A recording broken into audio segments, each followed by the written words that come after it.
Welcome to Plan 9 Crunch. I'm Doug Gibson. This is Joe Gibson. And we are going to talk about the Bela Lugosi film Bowery at Midnight from 1942, which was released by Monogram. And what we're actually going to do is we're going to show you another one in our series of most bizarre scenes. And we think a scene at the climax of Bowery at Midnight is a pretty bizarre scene. I'll give you the plot really quick. Lugosi in this Poverty Row production played a professor of psychology who also runs a soup kitchen in the Bowery. However, he even has a third persona, really, and he is a criminal mastermind who uses the Bowery as his operations, his front and everything. And as an actress named Wanda McKay, who was in a lot of these Monogram films, who volunteers. She's a young woman volunteering at the soup kitchen, and her boyfriend, I think his name was John Archer. You might know him best from King of the Zombies. He's a very old college student, okay, just to make a little joke here. He's taking a course from Lugosi's professor. And eventually this guy wants to know what the last thoughts are of death what your last thoughts are before death. He wants to do a paper on that. Well, he's trying to get his girlfriend, Wanda McKay, away from the soup kitchen. He thinks it's dangerous down there. But lo and behold, he eventually meets up with Lugosi at the soup kitchen, knows he's the professor. Lugosi's trying to protest but gives up, and finally invites him back. And Lugosi has his henchman, who is played by Tom Neal, who was an actor who had some repute, but through bad behavior of his own and demons he had, sort of went down in Hollywood. But he has him, quote unquote, kill Archer's character. Lugosi's mafia boss is a weird dude, all right? He seems to hire all these people to help him, but just kills them. You wonder why these guys are going to keep working for him.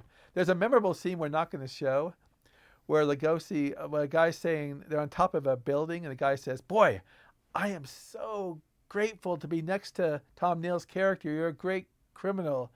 And Lugosi goes, "Yes." And then he just casually grabs the guy and throws him off the building. The guy he hired, he just wanted to use as a decoy. He didn't care about killing him and everything. The former publisher, editor of Cult Movies magazine, Michael Kopner, considered Bowery of Midnight to be his favorite film of all time. I love the film. I wouldn't go that far. Kopner may have been the editor. I think Buddy Barnett was the publisher. Anyways, Joe, tell us a little bit about Lugosi and his relationship with Monogram, why he was in with Monogram. Well, yeah, so this is 1942, right? Universal wouldn't like him too much. They didn't bring him back for a lot of things. They tried to cut him out of things. They tried to pay him as little as possible, like Son of Frankenstein and stuff like that. And so Lugosi, Universal could apparently live without him, but he needed to have roles, and other studios like Monogram that are much smaller decided, hey, Lugosi is a pretty big guy. We can use him and to get some box office draw, so mutually beneficial for everybody. It is, and also on their I was reading Cult Movies magazine. A place like Monogram would say, "Sell Lugosi," when they were talking to theaters. Lugosi is the key to our success, and they got pretty good payments, around $3,000-$4,000 a week, to be in these movies, which is good money back then. The actors who were supporting, I don't think they got nearly as much. A lot of them made a living doing monograms. I think Wanda McKay did a lot of Western movies also for Monogram. So what is the bizarre scene here? Okay, near the end, things are starting to close in on the mastermind, Bela Lugosi's criminal mastermind. The cops are getting closer. And there's a degenerate doctor who's a drunk or something, all right? Must have been stricken off the record, that Lugosi is keeping in the basement of the Bowery. These Monogram plots are just goofy. And I don't quite know what he's doing, but he apparently is trying to heal these people get shot. And he's played by Lou Kelly, and he looks the part. And so Lugosi is, okay, the cops are coming in at the very end. Lugosi's sort of trapped down there. If he tries to go out, Tom Neal's character tried to go out and was killed.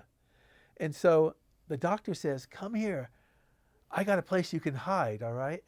And even for a bizarre place like Monogram, this is a bizarre scene where Bela meets his match. Let's watch it now, the last minute and a half or two, okay?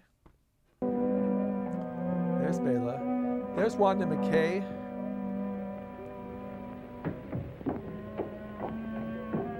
She's going to talk about her boyfriend being killed.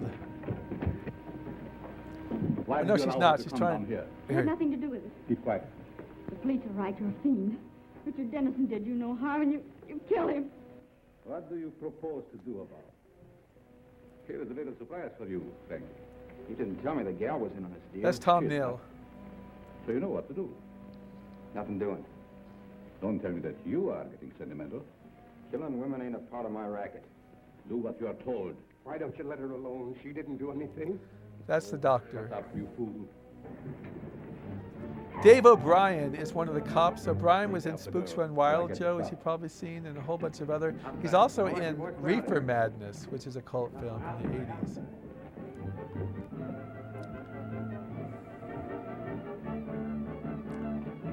So Lugosi's grabbing his money, wants to get out of there. Knows he can't.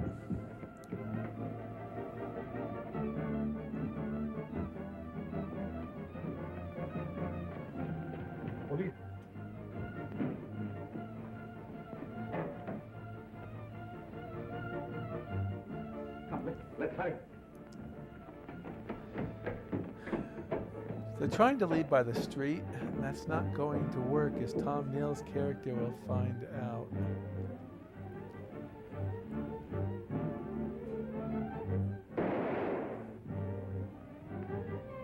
One of those monogram deaths.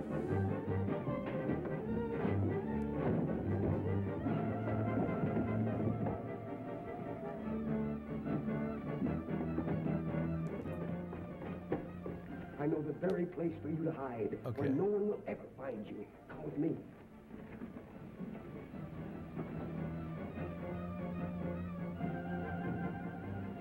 I just love the fact, it's so surreal that they have all these grave sites here, the names of people he killed. Allegedly killed, you're going to find out, actually. Down below.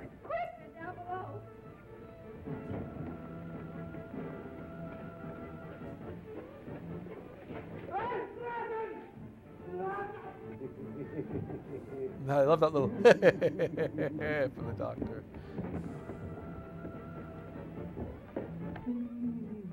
And they're, Well,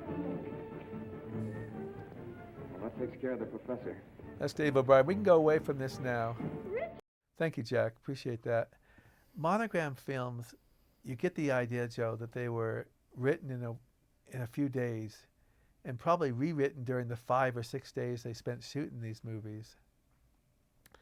There's just something delightfully bizarre that you would not find in a more disciplined studio about a criminal mastermind who's killed all these people, given them to a doctor to experiment on, and then the doctor built fake graves, and then suddenly when the guy's looking for a hiding place, the doctor says, go down there, and he has all his resurrected, not resurrected, but saved gunshot victims living down there. Do they have a bathroom? Do they get to eat or something like that? How did he hide all this stuff? But that's the magic of Monogram. You just throw all kind of rationality out and just enjoy the movie. I've seen this movie probably, I don't know, 40, 50 times, and I can watch it anytime and just enjoy it. And so that's a new edition of the most bizarre scenes in cult cinema. We are going to do more with Bowery at Midnight, believe me, on Plan9Crunch and Bela Lugosi. And I'm just going to say once again, we're Plan9Crunch on TikTok, on Facebook, on YouTube. We have a podcast, and we have a blog, which we plan to change the blog address, but right now it's plan9crunch.blogspot.com. So Joe Gibson, Doug Gibson, thank you, and that's a wrap.